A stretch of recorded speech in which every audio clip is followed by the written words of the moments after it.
అందరికీ నమస్కారం. APPSC group 2 లాంటి కాంపిటేటివ్ ఎగ్జామ్స్లో గెలవాలంటే కేవలం సిలబస్ మొత్తం చదివేస్తే సరిపోదు. అసలు విషయం ఏంటంటే క్వశ్చన్ పేపర్ తయారు చేసే ఎగ్జామినర్ మైండ్ సెట్ని అర్థం చేసుకోవాలి. సో ఈ సెషన్లో మనం ఏం చేయబోతున్నామంటే బయోడైవర్సిటీ, క్లైమేట్ చేంజ్ లాంటి టాపిక్స్లో ఎగ్జామినర్ మనల్ని ఎలా ట్రాప్ చేస్తాడు, వాళ్ళ మైండ్ని ఎలా డీకోడ్ చేయాలి, ఆ ట్రాప్స్ నుంచి ఎలా బయటపడాలి అనే స్ట్రాటజీస్ నేర్చుకోబోతున్నాం. చాలామంది ఆస్పిరెంట్స్కు జరిగేదే ఇది. కంటెంట్ మొత్తం చదివేస్తారు, కానీ ఎగ్జామ్లోకి వెళ్ళాక తడబడతారు. ఎందుకలా? ఎందుకంటే ఎగ్జామినర్ మీ నాలెడ్జ్ని టెస్ట్ చేయట్లేదు, మీ అనలిటికల్ స్కిల్స్ని పరీక్షిస్తున్నాడు. మీకు బాగా తెలిసిన ఇన్ఫర్మేషన్నే వాడి మిమ్మల్ని ఎలా కన్ఫ్యూజ్ చేస్తాడో, ఎలాంటి ట్రాప్స్ సెట్ చేస్తాడో ఇప్పుడు చూద్దాం.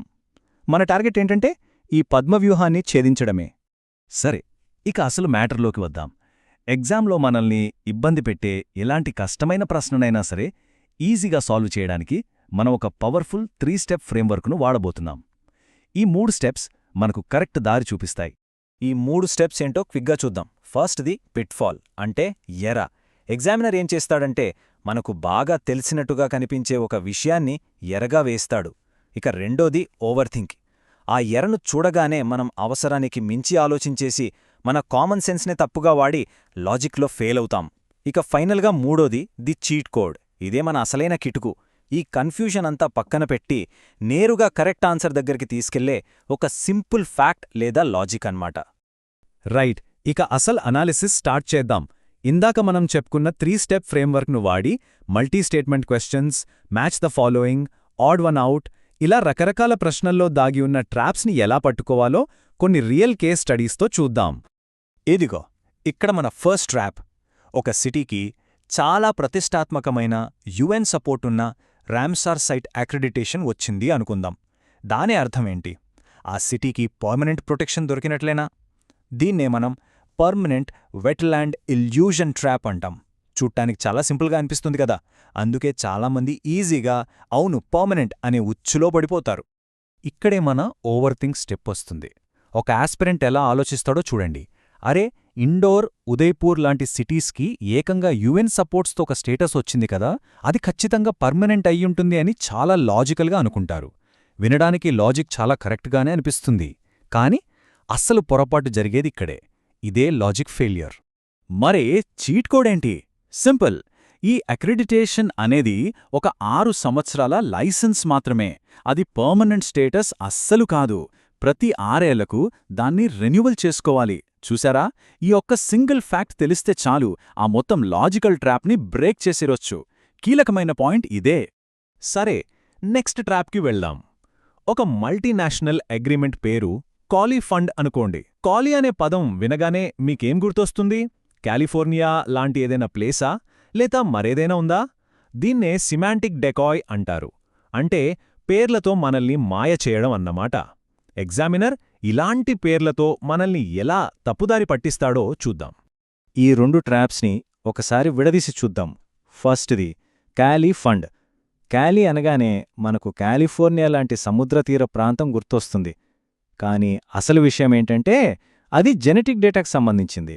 ఇక రెండోది ఐయుసిఎన్ గ్రీన్ స్టేటస్. గ్రీన్ అనగానే ఆ జాతి సేఫ్, దానికి ప్రమాదమేం లేదు అనిపిస్తుంది కదా, కానీ కాదు. అది కేవలం కన్జర్వేషన్ కోసం మనం పెడుతున్న ఎఫర్ట్స్ ఎంత సక్సెస్ అయ్యాయో చెప్పే ఒక మెజర్ అంతే. ఈ చీట్ కోడ్ని ఇంకాస్త క్లియర్గా అర్థం చేసుకుందాం. ఈ టేబుల్లో చూడండి. ట్రాప్ ఏంటి, మనం ఏమనుకుంటాం, అసలు నిజమేంటి అనేది పక్కపక్కనే ఉన్నాయి. కాలిఫండ్ అనే పదం మనల్ని కోస్టల్ లేదా మెరైన్ అని ఆలోచింపజేస్తుంది. కానీ యాక్చువల్ మీనింగ్ ఏంటి? Digital sequence information. అలాగే ఐయుసిఎన్ గ్రీన్ స్టాటస్ అనగానే ఎక్స్టింక్షన్ ఫ్రీ అనుకుంటాం, కానీ అది మెజర్ చేసేది కన్జర్వేషన్ రికవరీని మాత్రమే. ఈ క్లారిటీ చాలా చాలా ఇంపార్టెంట్. ఓకే, మన నెక్స్ట్ ట్రాప్ పేరు federal friction trap. Human wild life conflict అనేది ఒక లోకల్ ప్రాబ్లం కదా. సో ఒక జంతువుని వర్మెన్ అంటే హానికరమైన జంతువుగా ప్రకటించే పవర్ ఎవరికి ఉంటుంది? స్టేట్ గవర్నమెంట్కా లేక యూనియన్ గవర్నమెంట్కా? ఇది అసర్షన్ రీజనింగ్ ప్రశ్నలకు ఒక పర్ఫెక్ట్ ఎగ్జాంపుల్. చాలామందిని ఈజీగా కన్ఫ్యూజ్ చేసే ప్రశ్న ఇది.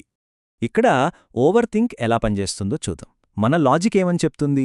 ప్రాబ్లం లోకల్గా ఉంది కాబట్టి పవర్ కూడా లోకల్గానే స్టేట్ గవర్నమెంట్కి లేదా చీఫ్ వైల్డ్ లైఫ్ వార్డెన్కి ఉండాలి అని అనుకుంటాం. ఇది చాలా సహజమైన ఆలోచన, సులభంగా అలా అనుకునేస్తాం. కానీ ఇక్కడే మనం తప్పులో కాలేస్తున్నాం. అసలు చట్టం వేరేలా చెబుతోంది. ఇక దీనికి చీట్ కోడ్ ఏంటంటే వర్మిన్ = union power. Simple. Wild life protection act 1972 section 62 ప్రకారం ఒక జంతువును వర్మిన్గా ప్రకటించే అధికారం కేవలం కేంద్ర ప్రభుత్వానికి మాత్రమే ఉంది, స్టేట్కి కాదు. ఈ ఒక్క లా పాయింట్ తెలిస్తే చాలు, ఆ అసర్షన్ రీజనింగ్ క్వశ్చన్ని సెకండ్లలో సాల్వ్ చేయొచ్చు. రైట్, ఇప్పుడు కొంచెం గేర్లు మారుద్దాం. ఎగ్జామ్ హాల్లో ఉండే ప్రెషర్ని, ఆ ఫాస్ట్ పేస్ని సిమ్యులేట్ చేద్దాం. ఇదొక ఫ్యాక్ట్ మ్యాచ్ ఫాస్ట్ రౌండ్. ఇందులో కొన్ని ముఖ్యమైన కాన్సెప్ట్స్ని క్విక్గా కవర్ చేద్దాం. ఇవి మనకు డైరెక్ట్ ఫ్యాక్ట్ బేస్డ్ లేదా మ్యాచింగ్ క్వశ్చన్స్కి బాగా హెల్ప్ అవుతాయి. Okay, first fact joint crediting mechanism లేదా జేసీఎం. దీనిమీద ఒక classic match the following question రావచ్చు. మీరు గుర్తుపెట్టుకోవాల్సిందే మూడు విషయాలు. 1 మెకానిజం పేరు జేసీఎం, 2 మన పార్ట్నర్ కంట్రీ జపాన్, 3 దీనివల్ల జరిగేదేంటే కార్బన్ క్రెడిట్స్ని ఇండియా జపాన్ షేర్ చేసుకుంటాయి. అంతే, ఈ 3 పాయింట్లు చాలు. ఇది మల్టీ స్టేట్మెంట్ క్వశ్చన్స్కి చాలా ఇంపార్టెంట్ టాపిక్, జియో ఇంజనీరింగ్. ఇందులో 2 మెయిన్ టెక్నిక్స్ ఉన్నాయి. వీటి మధ్య తేడా మనకు క్లియర్గా తెలియాలి. 1 సోలార్ రేడియేషన్ మేనేజ్మెంట్ అంటే ఎస్ఆర్ఎం. ఇదేం చేస్తుందంటే సూర్యుడి నుంచి వచ్చే వేడిని, రేడియేషన్ని మళ్లీ స్పేస్లోకి రిఫ్లెక్ట్ చేస్తుంది. ఇక రెండోది కార్బన్ డయాక్సైడ్ రిమూవల్ అంటే సిడిఆర్. ఇది అట్మాస్ఫియర్లో ఉన్న కార్బన్ డయాక్సైడ్ని ఫిజికల్గా తీసేస్తుంది. ఒకటి రిఫ్లెక్ట్ చేయడం, ఇంకొకటి రిమూవ్ చేయడం. ఈ బేసిక్ డిఫరెన్స్ తెలియకపోతే ఖచ్చితంగా కన్ఫ్యూజ్ అవుతాం. ఇప్పుడు కొంచెం డేటా గురించి మాట్లాడుకుందాం. 2025 కల్లా గ్రీన్హౌస్ గ్యాస్ ఎమిషన్ ఇంటెన్సిటీని తగ్గించాలని కొన్ని టార్గెట్స్ ఉన్నాయి కదా.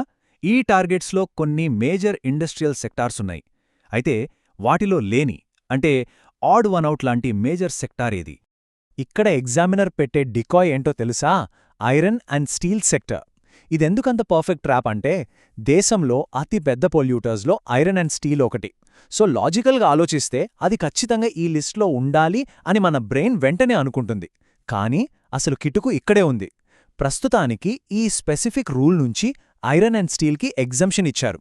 సో లిస్ట్లో ఉన్నవి aluminium, cement, pulp and paper, chlor alkali. లేనిది ఐరన్ అండ్ స్టీల్. ఇదే మన చీట్ కోడ్. ఇక మనం ఫైనల్ స్టేజ్కి వచ్చేశాం. ఇప్పటివరకు మనం నేర్చుకున్న ట్రాప్స్, చీట్ కోడ్స్ అన్నింటినీ కలిపి ఒకే చోట ఒక మాస్టర్ చీట్ షీట్ లాగా రెడీ చేశాం. ఇది మీ ఫైనల్ రివిజన్కి ఒక అల్టిమేట్ టూల్ లాగా ఉపయోగపడుతుంది. ఈ మాస్టర్ చీట్ షీట్లో కొన్ని కీ పాయింట్స్ని క్విక్గా రివైజ్ చేద్దాం.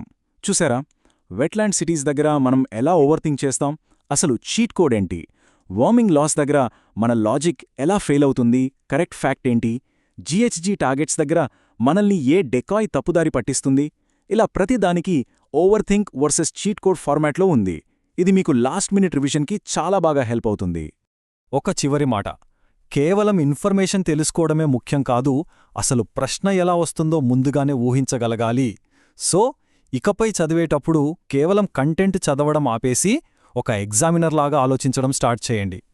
ఈ టాపిక్ నుంచి క్వశ్చన్ వస్తే నన్ను ఎలా ట్రాప్ చేయొచ్చు అని మిమ్మల్ని మీరే ప్రశ్నించుకోండి. ఆ స్ట్రాటజిక్ థింకింగే మిమ్మల్ని మిగతా వాళ్ళకంటే ఒక అడుగు ముందుంచుతుంది. సో ఇప్పుడు ఎగ్జామినర్ ట్రిక్స్ అన్నీ బయటపడ్డాయి కదా. ఎగ్జామ్ రోజున మీరు ఏ ట్రాప్ని స్పాట్ చేయడానికి రెడీగా ఉంటారు? ఈ అనాలిసిస్ మీకు కొంచెం కాన్ఫిడెన్స్ ఇచ్చి మీ ప్రిపరేషన్కి ఒక కొత్త డైరెక్షన్ చూపించిందని ఆశిస్తున్నాను. గుర్తుంచుకోండి, ఎగ్జామ్ అనేది మీ నాలెడ్జ్కే కాదు, మీ తెలివికి కూడా ఒక పరీక్ష. All the best.